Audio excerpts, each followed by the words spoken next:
السلام عليكم ورحمة الله وبركاته. متابعيني يا رب تكونوا بخير. النهاردة معاكم في حلقة جديدة مع غادة دسوقي. هنتكلم النهاردة عن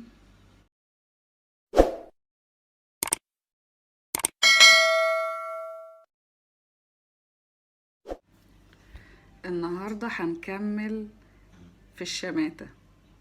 هنكمل في حلقة الشماتة اللي كنا اتكلمنا عنها قبل كده، على الناس اللي كانوا، طبعا هم أقلية مش كتير، هم 2 اللي أنا شفتهم اللي كانوا بيشمتوا في الاهلي. ايه رأيكم بقى لما الاهلي دول مش لا لعيبة من اللي كانوا بيلعبوا في الاهلي كان راحوا لعبوا في المنتخب وكسبوا الماتش وانتوا كنتوا بتشجعوهم؟ هل بصيت لنفسك كده جوه نفسك وقلت انا ازاي كنت بشمت في اللعيبة دي وفي نفس الوقت دلوقتي بشجعهم؟ سألت نفسك السؤال ده؟ لازم نفكر كويس قوي ان انا اللي بشمت فيه ده او اللي عايز اشمت فيه وعايزه يتهزم ويفشل، انه ممكن في يوم من الايام اتمنى انه ينجح عشان يحقق لي حاجة انا نفسي فيها، وهي ان المنتخب بتاعك يكسب ويحقق بطولة او يحقق انه يوصل لمشاركة في بطولة انت بتستناها كل سنتين. فبنبارك الأول منتخب مصر على فريق الكونغو، وإن هو دلوقتي خلاص كده ما شاء الله عليه. هيلعب هو مرتاح جدا، كسبان، والماتشات اللي جاية إن شاء الله تبقى تحصيل حاصل. نرجع تاني موضوعنا، يعني ان انا مش بتكلم ككورة، مش بتكلم كلامي ان كورة او ليه تشمتوا في الاهلي او ليه ان انتوا عايزين الاهلي يخسر. انا بتكلم عامة ان ده مثال حي ونموذج لناس كتير قوي بتشمت في بعضها او بتشمت ونفسها غيرها يفشل. ما انا لما اشمت في حد انا حابب فشله، مبسوطة ما بيفشل.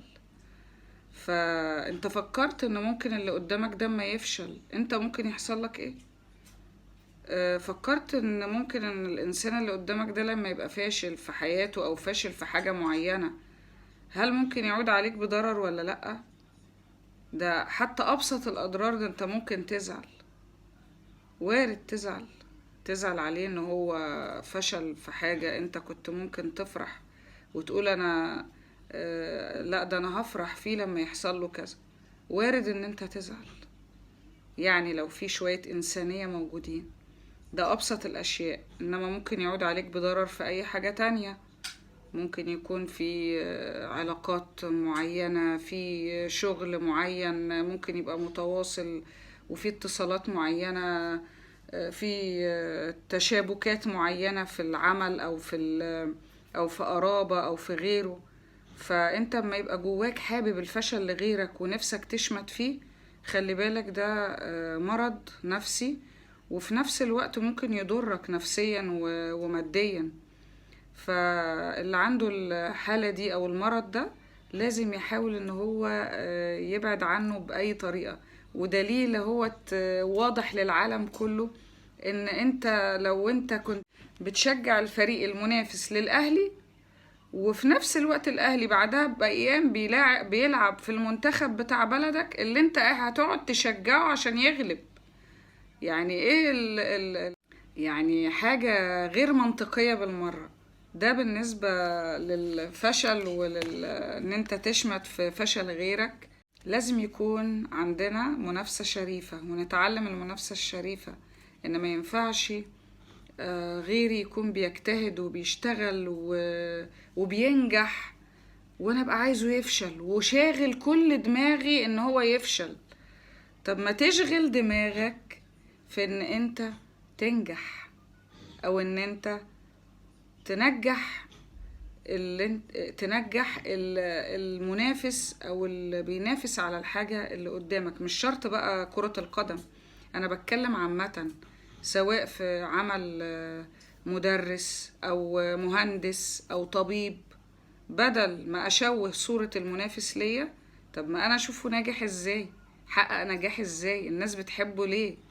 زي برضو ما قبل كده قلتلكوا ان في ناس بتبقى عايزة الناس تحبها هي بس. في ناس أنانية في الحب، عايزة الناس تحبها هي بس، وتقول عليها ان هي بس هي اللي شاطرة، مع ان ممكن هي تبقى شاطرة وفي ناس تانية برضو غيرها تبقى شاطرة. فأنا كل كلامي وكل اللي أنا أقصده إن إحنا لازم يكون عندنا منافسة شريفة، وإن إحنا نحب الخير لغيرنا، ويكون عندنا روح رياضية. زي بالظبط ما نشجع فريق كورة ويتغلب، نسقف للفريق المنافس ونقول له برافو عليك انت كسبت. نفس الشيء لو انا بشتغل في اي عمل ومعايا زمايلي في حد محبوب وشاطر، افرح له واروح ليه واقول له عملتي دي ازاي، بتعمل دي ازاي، ممكن تعلمني؟ لو هو علمك الحمد لله، ما علمكش حاول ان انت تتعلم من اي مصدر تاني، وتحاول تنمي من نفسك وتخلي قدراتك اعلى، سواء قدرات نفسية او اجتماعية او اخلاقية او مادية او مهنية في نفس مجالك. مش كل اللي الشطارة اللي انت بتقدر عليها انك تضرب في المنافس وان انت تشوه صورته. خلي بالك ده في النهاية هيرجع لك، وهتشوف الناس ازاي هتشوهك انت كمان، وهيبقى ساعتها اللي هيشوهك ده هيبقى عنده حق، لان انت فعلا هتكون كده. ربنا سبحانه وتعالى هياخد حق اللي انت شوهته صورته واذيته، وهو هيبقى في مكانة احسن، وربنا هياخد حقه. دمتم في معية الله وامنه، واشوفكم على خير في حلقة جديدة، ومع السلامة.